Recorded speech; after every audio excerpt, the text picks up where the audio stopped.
உலகத்துல தர்மன் சூதாடும் போது கிருஷ்ணன் மட்டும் தெரிஞ்சிடக்கூடாது, கிருஷ்ணனுக்கு வந்துடக்கூடாதுன்னா கிருஷ்ணன் வெளியில இருந்துட்டு சொன்னா அண்ட சராசரத்துல எல்லாமே எனக்கு தெரியும், எது எனக்கு தெரியக்கூடாதுன்னு நினைக்கிறான்.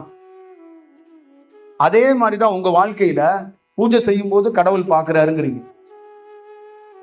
நீங்க யாருக்காவது துரோகம் பண்ணீங்க, யாருக்காவது பாவம் பண்ணீங்கன்னா அப்பயும் கடவுள் பார்க்க தான் செய்வார். அப்ப கடவுள் கண்ணை மூடிக்குவாரா என்ன? அப்ப நீங்க அது புரியணும்ல.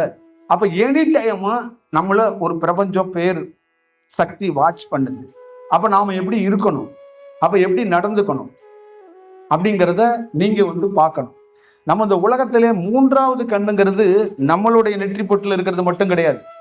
இறைவனாக இருக்கிறவன் மூன்றாவதாக ஒருத்தன் நபராக இருந்து நம்மளை கண்காணிக்கிறாங்கிறது தான் இதோடைய விஷயமே.